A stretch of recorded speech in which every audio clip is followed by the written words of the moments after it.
everybody, welcome back. Devin the OG, the original Grognard, and here we are back at the gaming table, and we're continuing our playthrough of Goblin 1982 Dwarf Star Games. I think this will probably be our last video for this. I mean, aside from the campaign and the raid gameplay and rules, I've pretty much showed you the entire gameplay mechanics.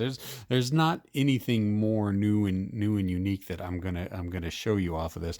But we're gonna go ahead and play through this last turn, anyways, just to kind of see what could possibly happen. Now we got a little bit of a critical issue. I just call it an issue coming here. The Baron's troops are rolling in on the king, and the king doesn't have very many troops left. And there's this big old stack of troops because they tried attacking that stack, and half their forces ran away. So the Goblin King, cannot stand up to the Baron as it is right now. So we're gonna have to pull him back. So let's go ahead and do that. See if we can get him back hooked up with the Goblin troops back here. So let's go 1, 2. If I make sure you can see everything, 3, 4, 5, 6, 7, 8, 9. Okay, that's the best I'm going to be able to do. So now you got to remember, goblins and normal troops can't move on their own. Everything only moves with leaders. So, but that put enough distance between those two units that I think we'll be able to hook these guys back up now. Are we going to have much luck with that? Yeah, I don't know. We've got this big old unit here, these two units here, facing off against these two goblin units. So we're going to have to try to crush at least one of them. So let's go ahead and do one big mass attack on the count right there. And then down here, we've got, okay, we do have gold, plunder we can get from there. So let's go ahead and 3, 6, 7, 1, 2, 3, 4, 5, 6, 7. So if there's any retreat, they have to go through zone of control. 1, 2, 3, and then all right, there we go. Right there. I think that's good for what goblin forces we have. As I look at this, I realize, yeah, it's probably a good idea if you're going to play this, probably make up a little sheet like this for the feudal forces as well, just to make your life a little bit easier, so you don't have these massive stacks that are getting bumped over all over the place. So yeah, let's just go ahead and start down here, and since the goblins are attacking, I believe the feudal forces get to ranged fire first. So we've got 2 leaders there, but you only use the better one. So we're going to be using Sir Godfrey. And let's count up ranged 4, 8, 11. Okay, let's then pop it at those guys right there, mainly because they're in the open, but plus there's more goblins in there. So what did we come up with? 4, 8, 11. All right. And firing into open terrain, so no modifier. Oh, there we go. That's a 1. On the 8 to 10, so that'll be 7 to 9, so all armor class 2. And, well, yes, as we already know, though, that's everything in there is going to be 2s or 3s. That's going to be in Phoenix. Yeah, 3, 3, 3, 3, 3. Yeah, armor class 3s all over the place.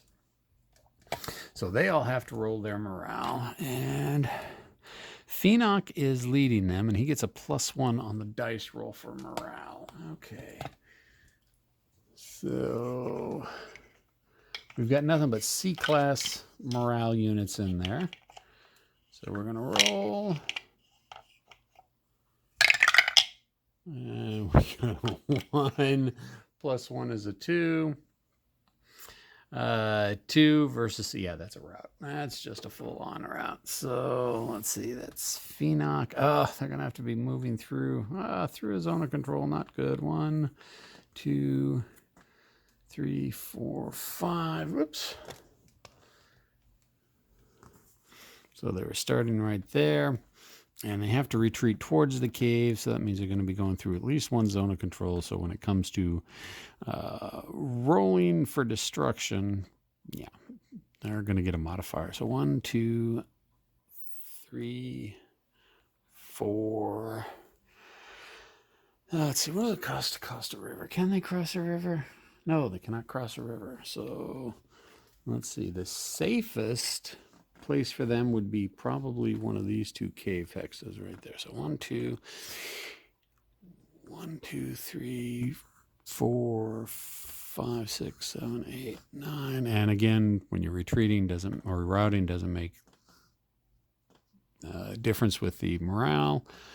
All right, so, well, he made it there. I just realized something. Do leaders have to roll for being killed? I don't think so. I think it's just casualties.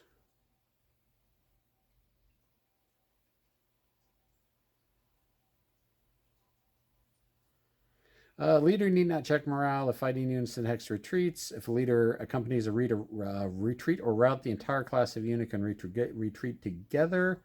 If a leader accompanies a route, he becomes vulnerable to casualties and being lost just like a fighting unit. This is the sole purpose of the armored units listed on the leader counters. Ooh. So that's probably a good bit of information I should have known about earlier. So anyways, what do we got? We got these guys that are retreating. So they're all Phoenix men, and they're all armor class 3, and they went through one zone of control. So I've got 5 guys that I'm rolling. A 1 through 4 will kill them. 1, 2 dead.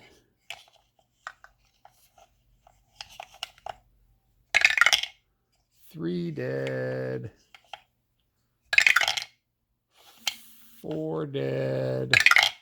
And 5 dead. Oh, geez, that was crippling. That was so 2, 3, 4, and 5 are dead. Unfortunately, they dropped the plunder, and they will not be able to get back with it. Now I also need to roll for Phoenix, the goblin leader himself, which is a armor class 2, +1 for routing through. So 3. Oh, okay. So Phoenix is able. So Phoenix and 1 dude.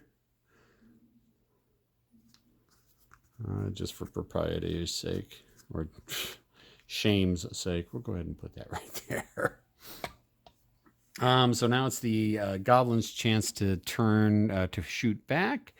We've got Grimfair and Arbog, 3, 6, 9, 10, 11, 12, 15, 18. All right, so we've got 18. Firing into a hamlet is +2.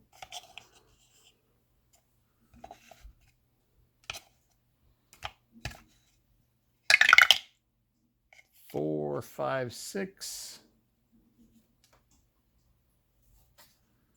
6 on the 18 chart is a armor class 3 units. And so let's take a look at the armor class 3 units. Nope. Okay, one C class unit has to roll. Now he's got a leader there. Well, it gives a +1, so it's going to be +1 on the morale roll. 4 + 1 is 5. That should be good. 5 on the C is a retreat 2. So he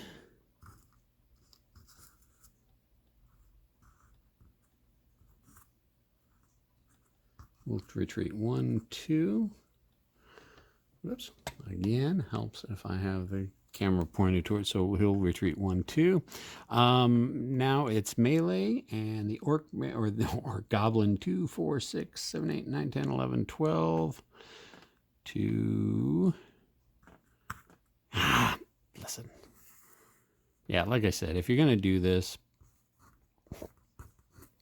print it at about 50% to 100% bigger, just so you have got more bigger pieces to be able to grab with. So to 5, of course, flipping the counters all over the place. I forgot how much the orcs were. 2, 4, 6, 8, 10, 12 to 12 to 5. All right. So 6 on a 12 to 5 is, we should have checked this before we rolled. 4 or less, -2 because they're attacking into a hamlet. So I would have needed a 2, and I got a 6. So no good there. And the feudal units attack back. We've got 4, 8. No, we don't. We've got 5 to 12. So let's take a look at that. Melee, 5 to 12. We need a 1. Actually, if it's melee, I think I can only... is it 1 big, or do I melee back against 1 hex? I think it's just 1 hex.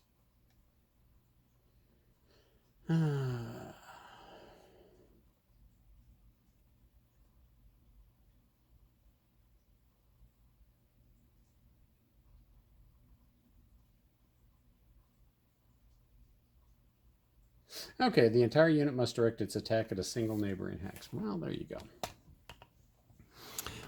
So that means that we will have 5. And let's go ahead and attack Granfear.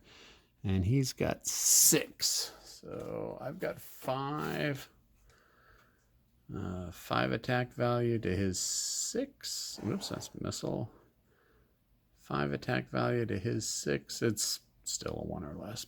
Attacking into open, so could happen. 3, nope, nothing. All right, so no effect there. All right, so let's go ahead and do up here. Let's go ahead and take these guys and move them out of the way, so I can lay these out so I can see them. All right, missile-wise, we've got 4 points from the humans, and they're going to fire into the light woods, which is a +1 with Kibosh right there. A 6 + 1 is 7 with that, and that's not going to be anything. All right, the orcs returning fire, Murgosh and Kibosh. We got 3, 6, 9, 10, 11, 12, 13 plus 13. We're attacking into a fields.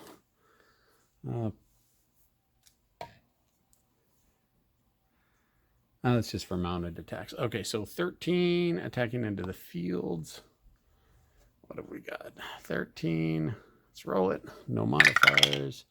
2. That's a 1+. Wow. So everything in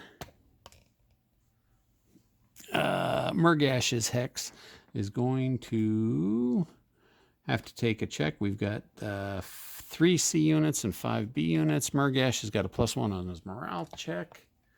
So let's go ahead and do 5 + 1 is a 6 versus the B, which is a retreat 1.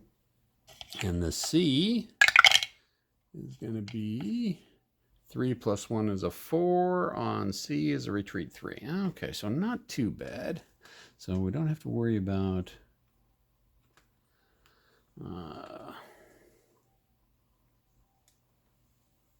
rolling for casualties. So we'll just go 1, 2, 3 with the 3 armor class, or the C armor class, and then with the B armor class, they're just going to go there and stay stacked with Murglash.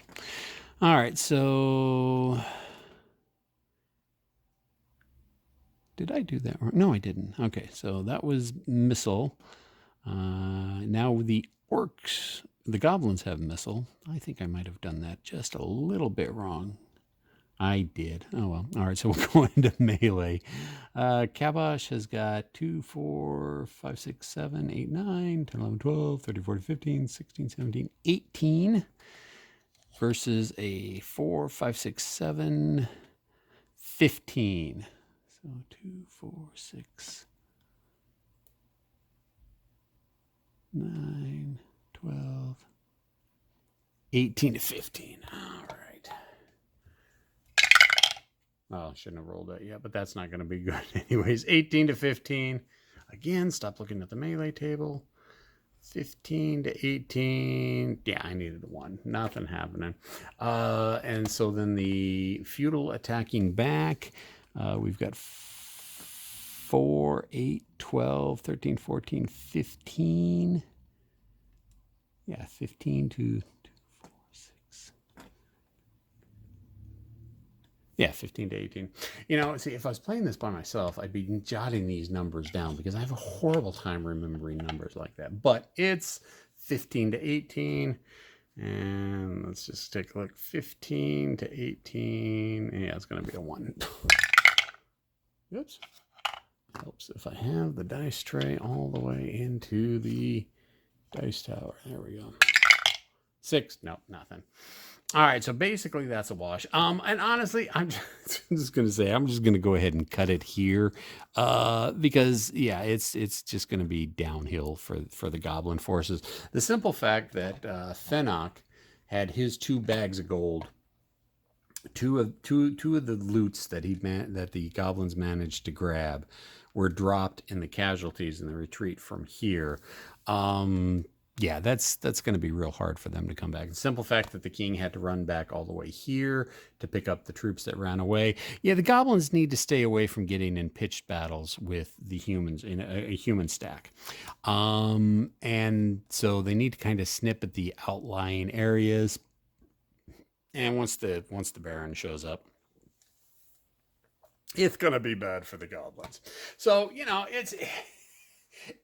this is not probably a really great solitaire game, mainly because of the way that the mechanics of it work for victory conditions. Yeah, you play it and then you flip it around and then your buddy plays it and sees who scores the most points, or you do the campaign version to see which one of you can stay as the Goblin King the longest. So as a solitaire game, not that really exciting because you're probably really only going to play it once to just play one side, and then you're probably not going to flip it around to play the other side to see how well you'd beat yourself. But it's a fun little game.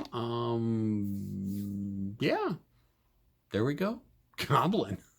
1982 Dwarf Star Games. You can download it for free, print and play. Dwarf Star Games is allowing people the privilege and the right to download this game and print and play on your own, as long as you don't use it for retail sales. Questions, comments, concerns, complaints, criticisms in the comment section below. I'm talking to everybody later. See ya.